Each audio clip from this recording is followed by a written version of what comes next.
This is a day I've been looking forward to for 2.5 years.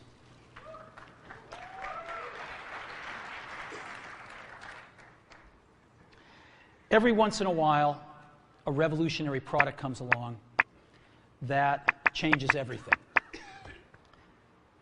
And Apple has been, well, first of all, one's very fortunate if you get to work on just one of these in your career. Apple's been very fortunate. It's been able to introduce a few of these into the world. In 1984, we introduced the Macintosh. It didn't just change Apple, it changed the whole computer industry.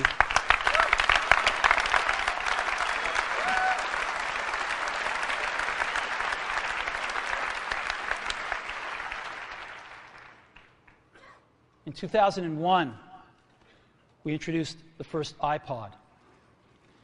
And it didn't just change the way we all listen to music. It changed the entire music industry. Well, today, we're introducing 3 revolutionary products of this class. The first one is a widescreen iPod with touch controls.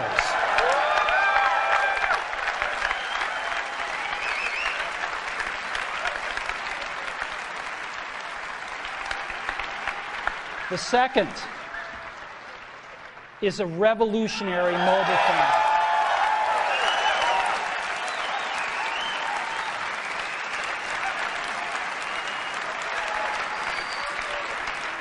And the third is a breakthrough internet communications device.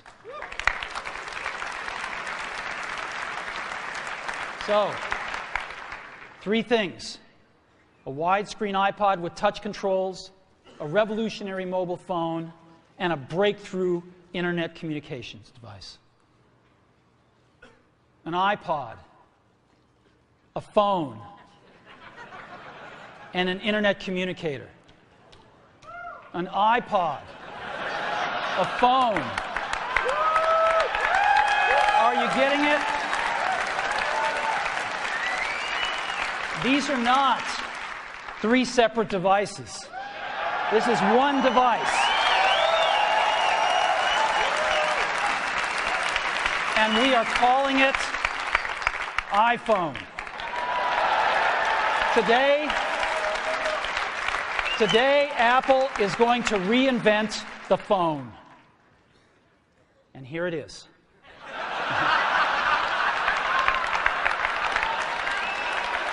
No. Actually, here it is, but we're going to leave it there for now. So, before we get into it, let me talk about a category of things. The most advanced phones are called smartphones, so they say. And they typically combine a phone plus some email capability, plus they say it's the internet, sort of the baby internet, into one device. And they all have these plastic little keyboards on them. And the problem is that they're not so smart and they're not so easy to use. So if you kind of make a Business School 101 graph of the smart axis and the easy to use axis, phones, regular cell phones are kind of right there. They're not so smart and they're not so easy to use. But smartphones are definitely a little smarter, but they actually are harder to use. They're really complicated. Just for the basic stuff, people have a hard time figuring out how to use them. Well, we don't want to do either one of these things. What we want to do is make a leapfrog product that is way smarter than any mobile device has ever been and super easy to use. This is what iPhone is. Okay? So, we're going to reinvent the phone. Now, we're going to start with a revolutionary user interface. Is the result of years of research and development. And, of course, it's an interplay of hardware and software. Now, why do we need a revolutionary user interface? I mean, here's 4 smartphones, right? Motorola Q, the BlackBerry, Palm Treo, Nokia E62, the usual suspects. And what's wrong with their user interfaces? Well, the problem with them is really sort of in the bottom 40 there. It's this stuff right here. They all have these keyboards that are there whether you need them or not to be there.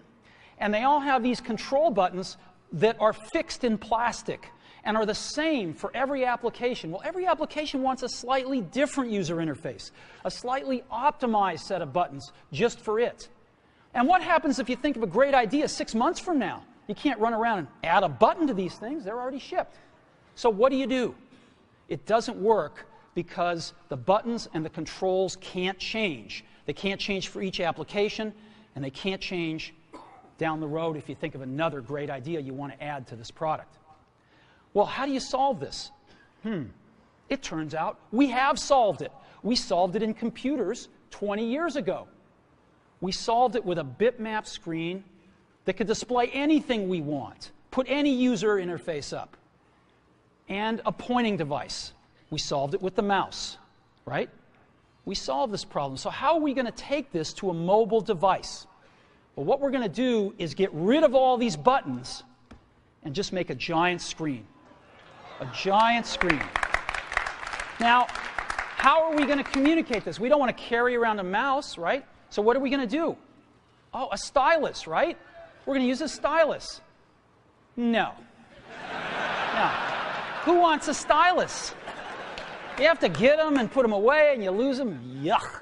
Nobody wants a stylus. So let's not use a stylus. We're going to use the best pointing device in the world. We're going to use a pointing device that we're all born with. We're born with 10 of them. We're going to use our fingers. We're going to touch this with our fingers. And we have invented a new technology called multi-touch, which is phenomenal. It works like magic. You don't need a stylus. It's far more accurate than any touch display that's ever been shipped. It ignores unintended touches. It's super smart. You can do multi-finger gestures on it. And boy, have we patented it.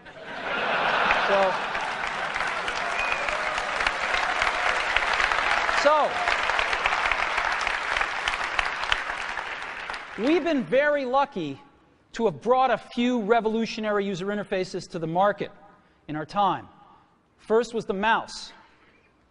The second was the click wheel. And now we're going to bring multi-touch to the market. And each of these revolutionary user interfaces has made possible a revolutionary product. The Mac, the iPod, and now the iPhone. So, a revolutionary user interface. We're going to build on top of that with software. Now, software on mobile phones is like baby software. It's not so powerful. And today, we're going to show you a software breakthrough. Software that's at least 5 years ahead of what's on any other phone. Now, how do we do this? Well, we start with a strong foundation. iPhone runs OS X. Now,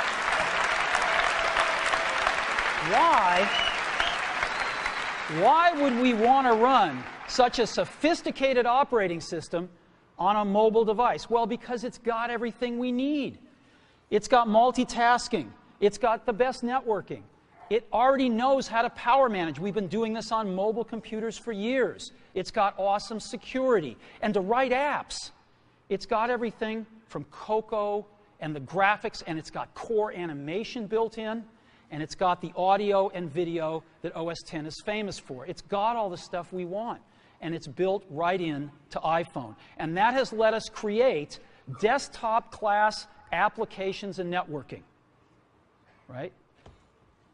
Not the crippled stuff that you find on most phones. This is real desktop-class applications. Now, you know, one of the pioneers of our industry, Alan Kay, has had a lot of great quotes throughout the years. And I ran across one of them recently that explains how we look at this, explains why we go about doing things the way we do, because we love software. And here's the quote. people who are really serious about software should make their own hardware. You know? Alan said this 30 years ago, and this is how we feel about it. And so we're bringing breakthrough software to a mobile device for the first time. It's 5 years ahead of anything on any other phone. The second thing we're doing is we're learning from the iPod, syncing with iTunes. You know, we're going to ship our 100 millionth iPod this year, and that's tens of millions of people that know how to sync these devices with their PCs or Mac and sync all of their media right onto their iPod, right? So you just drop your iPod in, and it automatically syncs. You're going to do the same thing with iPhone. It automatically syncs to your PC or Mac right through iTunes. And iTunes is going to sync all your media onto your iPhone, your music, your audiobooks, podcasts, movies, TV shows, music videos, but it also syncs a ton of data. Your contacts, your calendars, and your photos, which you can get on your iPod today, your notes, your bookmarks from your web browser, your email accounts, your whole email setup, all that stuff can be moved over to iPhone completely automatically. It's really nice. And we do it through iTunes. Again, you go to iTunes and you set it up, just like you'd set up an iPod or an Apple TV. And you set up what you want synced to your iPhone.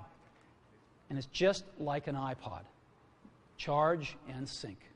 So sync with iTunes. Third thing I want to talk about a little is design.